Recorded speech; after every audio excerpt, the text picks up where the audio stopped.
Hello viewers, welcome to my blog video. আজকে যে blog ভিডিওটা দেখছেন সেটা সম্পূর্ণ আলাদা। আমি 2-1 মাস আগে আমার একটা ব্লগ ভিডিওতে দেখেছিলাম চা বাগানে প্রুনিং কীভাবে হয়, প্রুনিংয়ের অর্থাৎ চা বাগানের কলম কাটার যে দৃশ্যগুলা এবং কিভাবে কাটে তার সম্পূর্ণ চিত্র আপনাদের সামনে তুলে ধরার চেষ্টা করেছিলাম।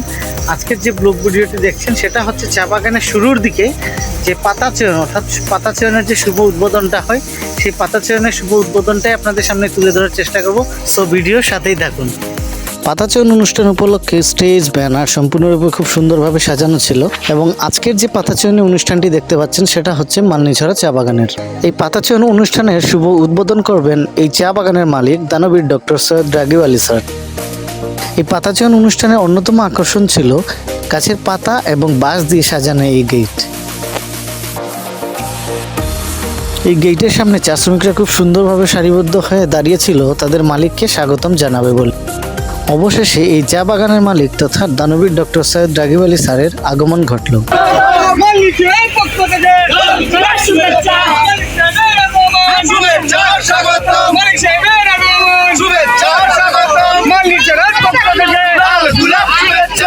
যেহেতু মালিক সাহেবের বয়সও অনেক বেড়ে গেছে, তাই উনাকে আস্তে ধীরে গাড়ি থেকে নামিয়ে তার আসনে বসানো হলো। তারই সাথে সাথে আসন গ্রহণ করেছেন দি সিলেট টি কোম্পানির সহকারী মহাব্যবস্থাপক জনাব আজম আলী স্যার। অনুষ্ঠানের প্রারম্ভে প্রথমে কোরআন তেলাওয়াত পাঠ করেন হুজুর মোহাম্মদ তাইজুল ইসলাম, তারপর গীতা পাঠ করেন শ্রী সেন শিবানন্দ দাস বৈষ্ণব এবং সবশেষে বাইবেল পাঠ করেন মেরি বিশ্বাস। এরপরে অনুষ্ঠানের শুভ সূচনা কাজ শুরু হয়।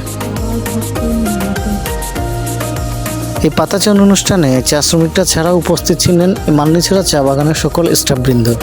উক্ত অনুষ্ঠানে বক্তব্য রাখেন মালনীছড়া চা বাগানের পঞ্চায়েত সভাপতি জিতেন সবর, তারপর বক্তব্য রাখেন 7 নং ওয়ার্ডের মেম্বার হৃদেশ মোদী। তারপর উক্ত সভার বিশেষ অতিথি দি সিলেট টি কোম্পানির সহকারী মহাব্যবস্থাপক জনাব আজম আলী স্যার বক্তব্য রাখেন। পরিশেষে উক্ত সভার উদ্বোধক এবং মালনীছড়া চা বাগানের মালিক দানবীর ডক্টর সৈয়দ রাগিব আলী স্যার বক্তব্য রাখেন। এই পাতা চয়ন অনুষ্ঠানে প্রত্যেক বছর যে শ্রমিক পাতা বেশি সংগ্রহ করতে পারবে তাদের মধ্যে থেকে 3 জনকে পুরস্কার দেওয়া হয়। সবশেষে 2025-এর এই মালনীছড়া চা বাগানের দানবীর ডক্টর সৈয়দ রাগিব আলী স্যারের হাত ধরে আবারও শুভ সূচনা ঘটছে। সবাই এই চা বাগানের জন্য অনেক আশীর্বাদ করবেন।